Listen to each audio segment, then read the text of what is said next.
because they're vastly different players. Genja's full utility, Ashe, Varus, Misfortune, Champions who can press R and contribute to a team fight. Whereas it's like the Ezreal, the Tristana, the auto attackers here for EXO, and those bans will only be one-sided. I'm really happy you do highlight that because Genja as an AD carry does tend to rely more so on his abilities than most of the AD carries at the top of the scene. However, during the playoffs, he really stepped his game up and he became a threat to be reckoned with. The bans are all in. Lee Sin and Thresh taken away there from Mineski. They have targeted 2 of them at Alex, the Zed, and the Orianna, but it does leave Ari up and available. Yeah, so there's Sona, and with Thresh being banned away as well, this actually limits a lot of the support options left for Mineski, actually. Those are 2 of their most popular champions that they ran throughout their qualifier run. So suddenly, some of their options are going to be dropped away. But it's interesting kind of when you look at the bans here for Gambit, they've banned away champions that they like to play. Thresh is one of Voidal's most played support. Lee Sin is what Diamond's known for. Jarvan, another champion he plays a lot, but they're basically not respecting Mineski's champion pool, saying your pool's smaller, we've still got more to get back on, even if we ban our own stuff. Be interesting to see where Gambit decides to throw either the likes of Evelynn or Aatrox. Aatrox, a champion that we've seen in Darian's hands, we've seen in Diamond Frox's hands, and of course Eve. I mean, if you think back to the All-Star game, he was dominant on that jungle Evelynn, and it's something that Gambit like to trend towards. See what they decide to go with in these next couple of picks. The one thing you have to think about when you play jungle Eve is, do your lanes have crowd control or your ganks are useless? Now, thankfully, Renekton is still here, as is Aatrox still here for the top laner Darian, so that he can actually follow up on Evelynn ganks to force kills. So that is one thing you're gonna have to consider when that champion comes through. But on the other side for Mineski, the Fiddlesticks coming through, we've got to assume it's a support. The jungle Nocturne as well. And the thing is, they're basically looking for more engage off of this. The Diana comes through, the Nocturne follows up, the Fiddlesticks follows up. They're all going to want to try to go in there, wombo, and force a lot of aggression on the Gambit team. That's how they're going to look for their win. 7 for 7 on Corki right now. We talked about how Genja likes to rely on his abilities. He likes to cast spells while dealing damage. There is no better AD carry that fulfills that sort of role than a Corki. Exactly. So he will be more of a...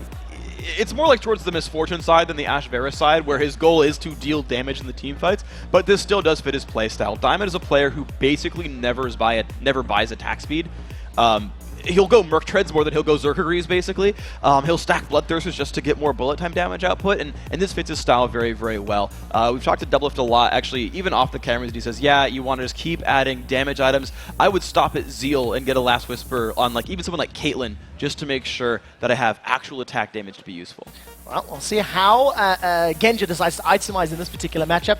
Mineski have followed up their next 2 picks with a Diana and Ezreal. So this little combo of Fiddle, Nocturne, Diana, there's a lot of sort of dive-in potential that's coming up. Yeah. And that's going to be Diana versus Ari in that mid lane. That's a matchup that we don't see all too often, but is sort of there. It's on the fringe cases. Yeah, it's interesting because both laners have really good push potential and both have pretty good kill potential. They're both able to dash in there, start a battle, crowd control their opponent. And if you get follow-up from your jungle, that's a very likely kill to come through. So it's going to be how well do these guys actually play the matchup.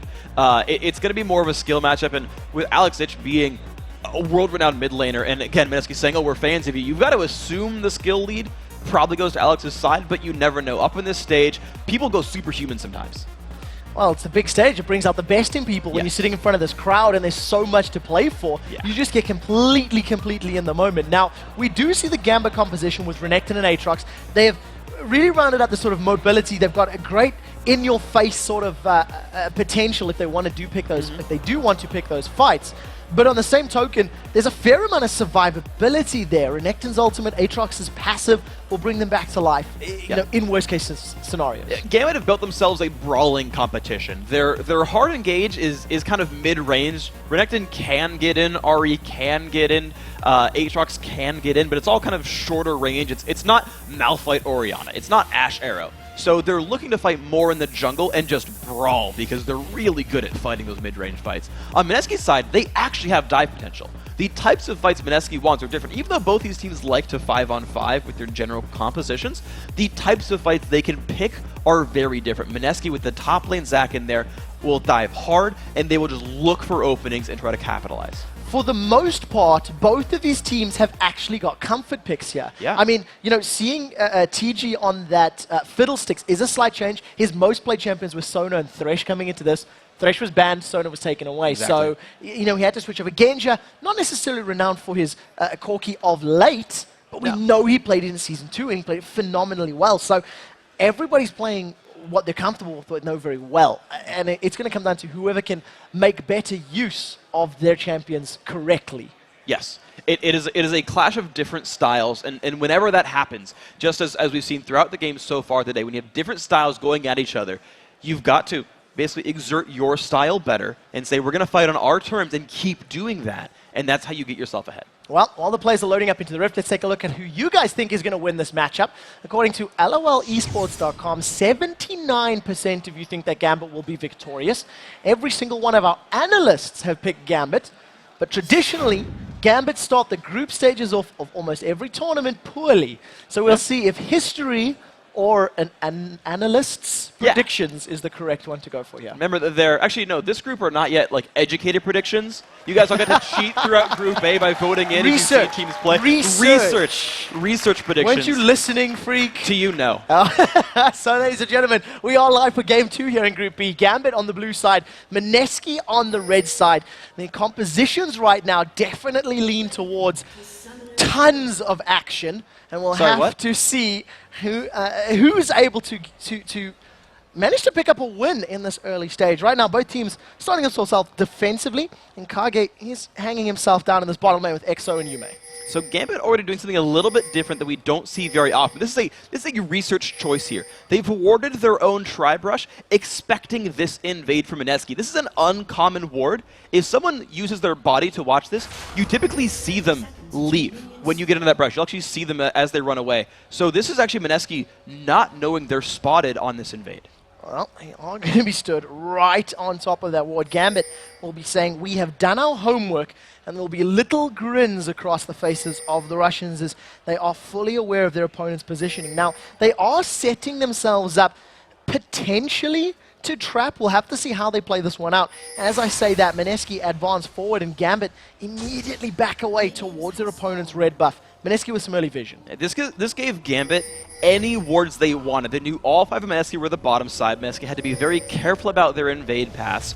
But at the end of the day, the Philippines team, they got actually really good wards down. They got one over by the Wraith Brush left-hand side. They're camping to steal away red. And Gambit, now they have a pretty good idea of where they need to go, but they're still getting spotted while basically stealing back their own red. All right, Diamond Prox and Darien are going to get spotted up by that ward, so Mineski are going to be aware of the steal. Gambit are going to be fully aware that their red buff is being taken away, and as it stands right now, Genja tries to steal with a Phosphorus Bomb. That's quite a bit of damage early on. But we do know he can't chase as he put that point into the Q, not the W, and at the end of the day, Kage gets away, just losing a little bit of HP. Genja was one auto attack away from stealing that with Phosphorus Bomb. I want to point out how close that was. One auto attack slower, one less auto attack from EXO, and that would have been a stolen red buff there by Genja. So despite everything, it's still a pretty smart read, but these junglers will be trading buffs equally. They both got a steal on red, they're both grabbing their own team's blue. And with a standard duo lane bottom as well, you likely won't see early jungle pressure because it's hard to force things when you don't have crowd control in your lane yet. Well, we'll have to see how it works out. Right now, TG trying to trade with Genji, and at the end of the day, damage looks even, but Voidal's going to be able to heal that up in the not too distant future. He does hit level 2.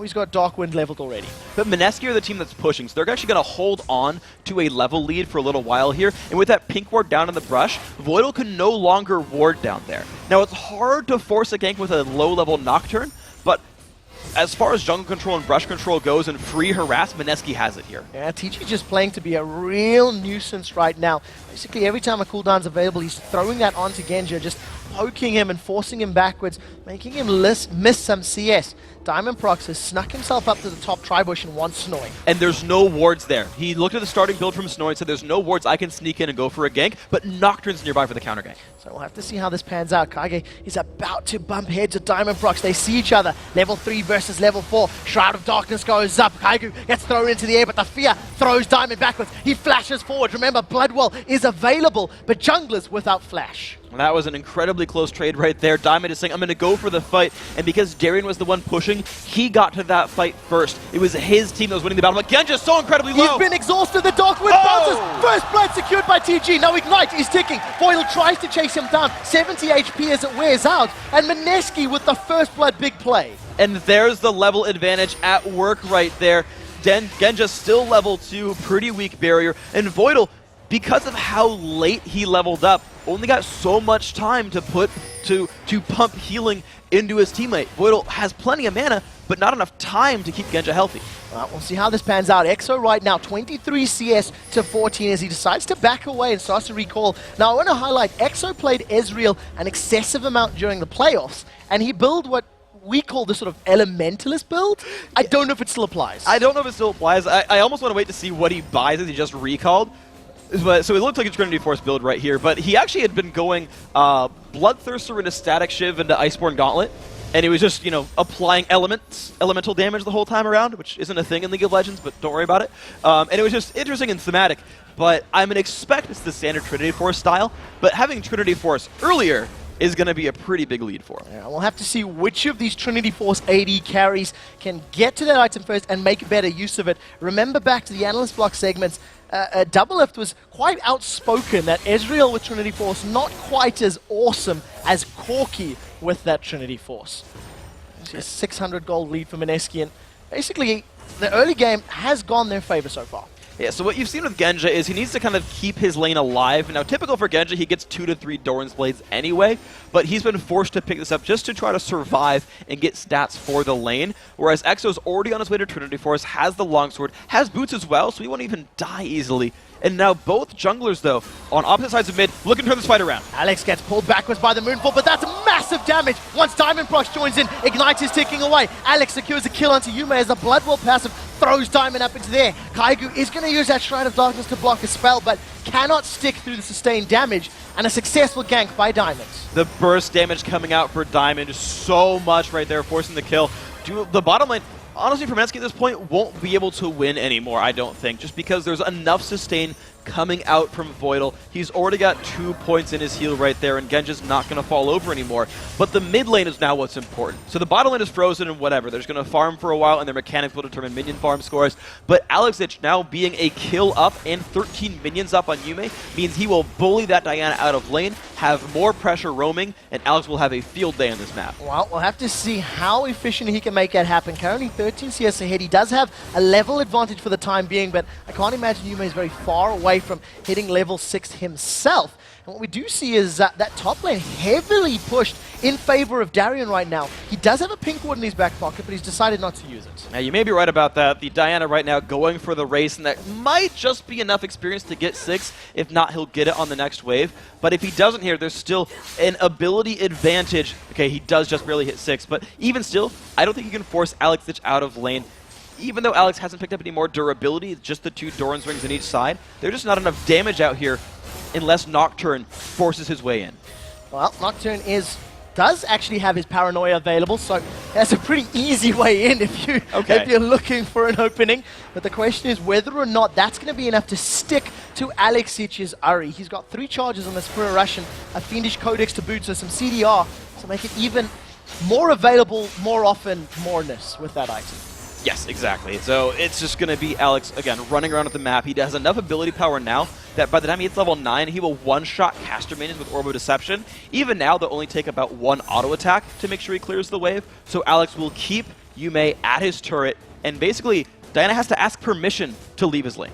What we've seen from both of these teams thus far, with the exception of the 2v2 in the bottom lane, is that Diamondprox and Kaigu have sort of, Kage rather, have moved to the same positions relatively similarly. You can see now once again, Diamondprox and Kaigu in the same area of the map. TG is going to throw down the Fear onto Voidal. Ignite now is stuck onto Fiddlesticks. He's back with about 450 HP. And you can see that Kaigu is just going to backward clean. They seem to be ganking in similar parts. The Gambit has ward control. Diamond is not spotted coming in. True Shot Barrage goes down. There comes the Paranoia. We're going to see Nocturne fly forward. He throws himself onto Diamondprox. Now the Blades of Torment actually misses. There's no Bloodwell available. Mineski secure the 2nd kill of the game. Genja falls so low, and the exhaust mitigates any kill potential. The just amount of crowd control that comes out of Fiddlesticks with his abilities. He has not got a point in Drain. It's 2 in the Silence, 3 in the Terrify. Used Exhaust as well. That's so good at lock locking up targets. And Diamond,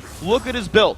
There is not a shred of tankiness in that build. He's only level 6. That is an easy champion to destroy when you focus your efforts. Darien is not respecting Snoy here at all. He's doing this lane cutting with Renekton, farming between 2 towers. And Darien, a player in EU that traditionally feeds to win. The running joke is, if Darien goes 0 and 5, Gambit will win the game. Because whenever he's being focused by his opposing team, Gambit tend to use that to control Dragon and push other objectives, and right now he's painting a massive bullseye on his back. Yeah, he is, but he's building tanky is the thing. The Giant's Belt already done right here. Not even going for the standard Spirit Visit build you sometimes see against a magic damage top laner. He's like, no, I'm building Sunfire. I'm going to be a split pusher. You're going to hate your life. I'm sorry, Mineski, but Darien is here to stay in that top lane. Well, we'll see how effectively Darien can continue to push it out. A decent-sized wave in front of him, so this will even out those numbers. And across the board, it is still very, very close. Alexic holds on to a very minor 9 CS lead in the top lane. And we see some differences here from our AD carries. Phage picked up for Genja's Corki, as opposed to a Sheen pickup from Exo's Ezreal. And we imagine they're both working towards that Triforce as quickly as possible. The pickup for Exo makes a lot of sense right there. Longsword actually lets you last hit under turret. You'll actually, it guarantees you can last hit minions, either melee or range, without support from your support. So that was a smart pickup, but Sheen is so easy to apply from Ezreal. It's actually the build I would recommend as well for both these champions, because it's much easier to apply with Mystic Shot than it is for Corki. But the interesting thing is, with Gambit's ganks failing, they wanted that bottom lane gank to go take Dragon for free by building a big lead, and then Alexic is more powerful than his mid lane opponent. But with that gank failing, Mineski have actually a really good opportunity to wait for the team fight phase and force them, but Diamond's coming back. So we do see Crescendo is available, as is Flash for Voidal. The question is, do they want to jump in to use that? You can see Mineski grouping up towards the mid lane. It looks to be just a matter of time before somebody jumps onto their opponents. This time, though, Kaigu decides to back away and get out as safely as possible. So let's see what happens right here, because the top lane hasn't done much. The Gambit are still trying to bait a fight in the bottom lane. Darien's been sitting here for not Darien's, but Diamond's been sitting here for about a minute, but Nocturne shows top. This is not good for Darien. Darien throws down the Dominus, is going to flash away and actually gets out basically just through walking, but ultimate and flash burned. And as we talked about, spend some time giving some love taps to Darien, and Gambit say, we want to Dragon. Very well orchestrated play here by Gambit. There's not people around to stop this. Not successfully anyway. TG off to the side, and Alex goes for it. Oh, the charm doesn't land though, but TG is just getting chunked down. Between Alex and Genja, they pick up a kill and a dragon and extend the gold lead, and Darien just returns to the lane to continue farming. That was just, it was unnecessary there for TG. He, you know, every cooldown was available here for Gambit to use on him, and we see a lot of Ahri's kill supports. That's probably their #1 source of food, is Ahri's killing supports. And it happened right there again. TG unable to land any abilities to stop that chase down. Genja coming in from the bottom as well, really useful. But that's just a play you'll make as Gambit 100% of the time. It's just an unfortunate choice there by Mineski. Who fed Ahri? It tends to be those supports, and we'll have to see if Alex can continue picking on TG's fiddlesticks. Of course, Fiddle, with all of that crowd control, the silences and the fears, can make Alex's life very difficult. He still only holds a very small CS advantage in the mid lane, as well as that additional kill, and now Dragon Gold. I'm actually surprised by Alex's choice of build. He's not playing that sort of playmaking roam around by Deathfire Grasp and kill everything Ahri we see from most players. He's actually going towards the Abyssal Scepter, afraid of Yume. He actually does not want to get jumped on, despite the early lane matchup being good for Alex. Yume's held on. He's got a Nocturne to dive in and force kills on Alex, so he's building a bit defensively. So to be fair, there's two things about this. There's a lot of magic damage from the rest of the Mineski lineup that also backs it up, but in addition to it, you know, Alex hasn't had the strongest of splits throughout the summer split. He has been fairly hit or miss. He wasn't quite as dominant as he was in the spring split or even last year. And maybe a slightly more defensive start can at least make it safer for him to get to that power position. It's definitely something you can't discount at a tournament as large as the Season 3 World Championship. Sure, absolutely. It's just interesting to see Gambit play a slower paced game, especially when they're a sort of like mid-game focused team of just picking fights with mid-range champions, and they're not really forcing the issue, but TG is! Oh, take a look at that. Crowstorm into a flash. Crescendo locks TG up under the tower. Massive turret damage. Ignite is ticking away. The phosphorus bomb picks up a kill. Now Genja carries on chasing. Remember, the Phage movement speed increase is going to allow him to chase away, and you actually see EXO using that arcane shift defensively. The area of effect damage from Corki, even though TG's team was body blocking for him, the AoE was big enough that he still reached in and picked up the kill. But so this is Gambit not forcing the issue, but kills still just keep falling into their laps. Good individual play, good turnarounds. Darien pulling attention, just taking global objectives is working here for Gambit. And we do see Darien Dominus is not available. He slices once, he dices twice, and gets out cleanly away from Yume. If he hadn't set up that reset, he would have gotten picked off. That was a really nice attempt from the Moonfall there from Yume. So Gambit, they're playing a slower paced game, which surprised me a little bit, but let's actually talk about what they're trying to do with this then. It's basically a game of pressure and putting damage in the turrets. Their mid lane has been out pushing the whole time, but Alex is about to get flanked. Well, we'll have to see how well Kaiger can do it, because this looks like a replay. This time around, Yume flashes out of the knockup, and that means Diamond does not get time to deal damage. They've traded Flash for mid laner for Flash for jungle, and this time around, Mineski get out safely. They do get out safely, but Gambit actually has an advantage here on the mid lane. If they wanted to pressure the turret, they could do it. I'm just surprised by how defensively they're playing. This is not the Gambit I'm normally used to seeing from these guys. So it is them building slow, aggravatingly, just piece by piece minion leads across their various lanes, and they're just waiting for some kind of openings to happen. They're grabbing dragons on respawn, and that's good at building them a lead. They're hoping to find some turret pressure, but Diamond is not finding any ganks. Well, talking about the dragon, Mineski are going to be well aware of the dragon timer, and they should be able to at least set up vision and potentially challenge for the very next dragon that spawns. But we are a couple minutes away from that. As it stands right now, Sunfire Cape completed for Snoy Zack up in the top lane. Sunfire Cape being worked towards by Darien up there in the top lane, and nothing really major being completed across the board. You may, in fact, get into that Abyssal Scepter before his counterparts, Alex H. Yeah, well, he did sidestep part of the build and not get a Fiendish Codex as part of that one. So I understand the fact that it's a little bit slow here.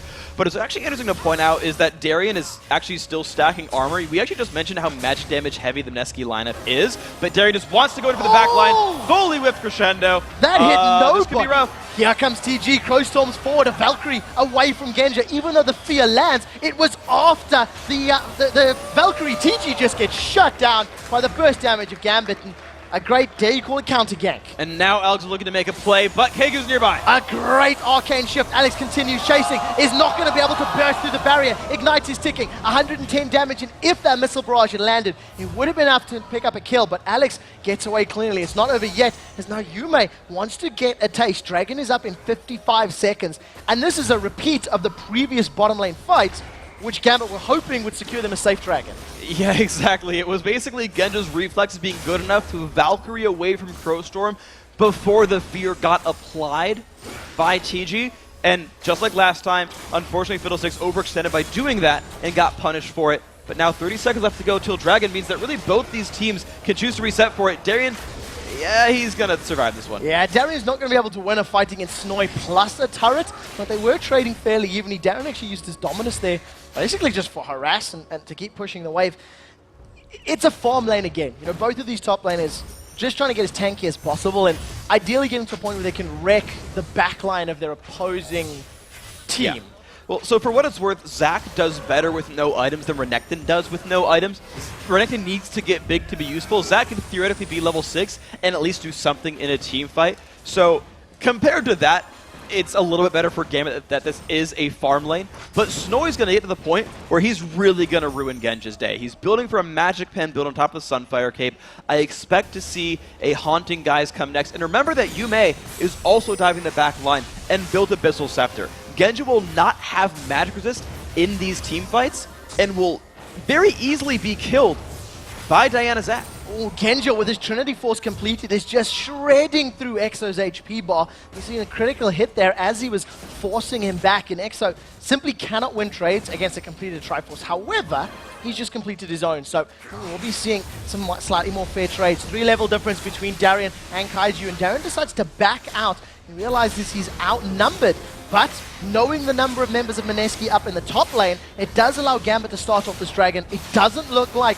Philippines Mineski will want to challenge this. Just like clockwork, Gambit managed to pressure the bottom lane away and then show up to take the dragon down. This is another one uncontested because Mineski aren't really able to contest them. This is the gold lead that Gambit are building. They might get a catch here. Yeah, it's not over yet. We do see Crowstorm goes down. They're trying to focus Genja and Voidal. Genja once again gets out cleanly. The Crowstorm has done nothing to him. Alex secures the first kill of the fight. Is now Diamond Prox's Bloodwell passive does get popped. They've shut down Ezreal in the background and now turned their attention over to Yume. Diana is now out as we see Snoy gets charmed up. That was a great charm by Alex Edge. The Bloblets pop up and the question is, who scrambles to squash them? Alex goes 3-0-3 killing spree, 4-for-0. They get Dragon, and they're going to take blue buff.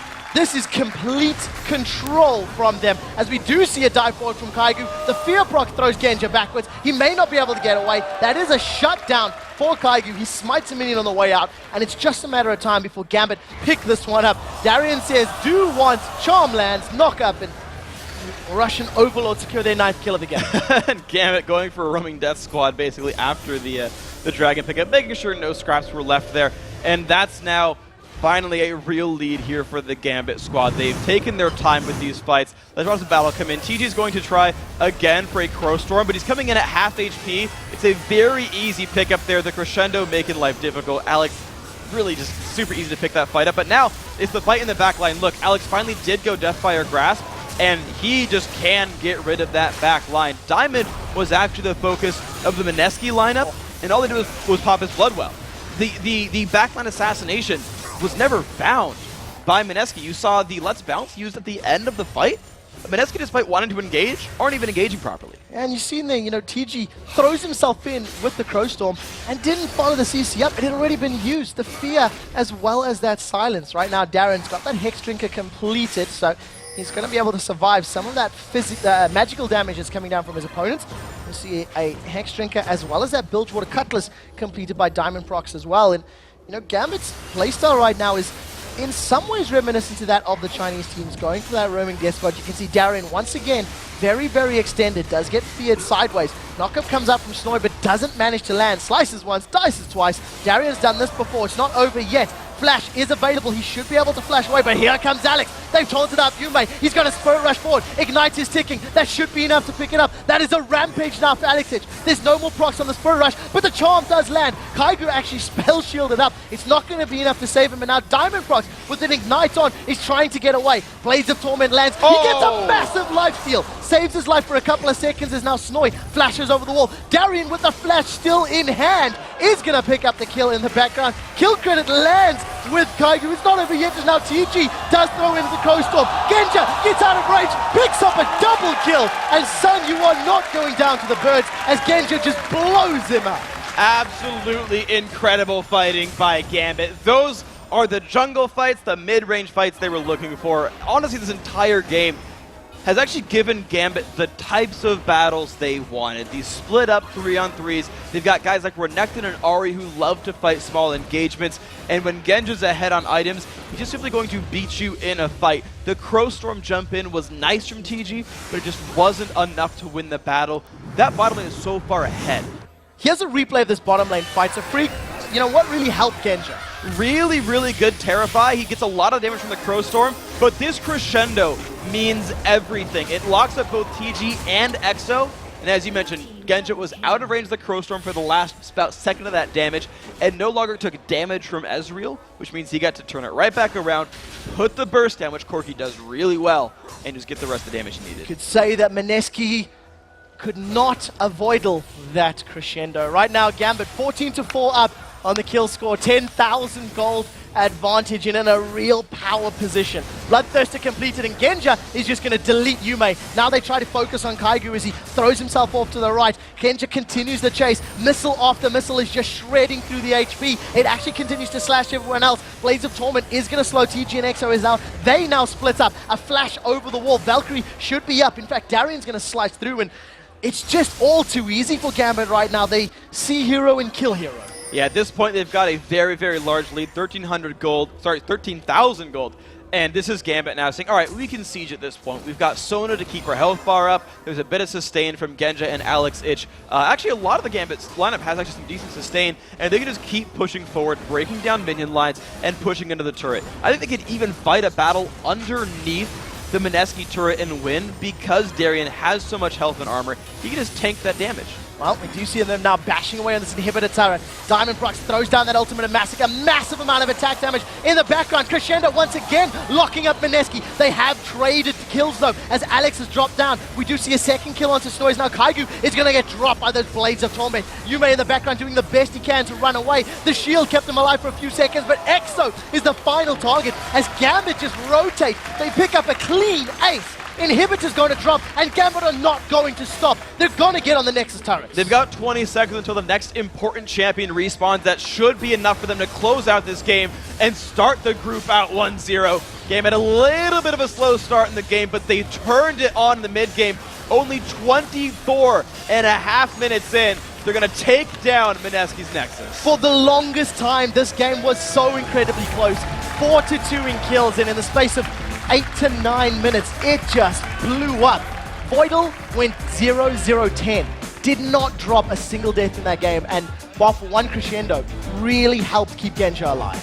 So I'm impressed, I guess, by the actual game plan then from Gambit. I thought this was weird. They're not playing Gambit style. They're waiting so much to start pick up the kills. Like, they don't really want to be the team that gets dived and gets picked on, and you don't want to let the other team set the pace. But Gambit said, no, we're just waiting for certain items to come through. Get the Trinity Force done, wait till the Deathfire Grasp actually comes through, the Sunfire Cape's done, and Darien can pull more attention, then we'll turn it on and just crush you.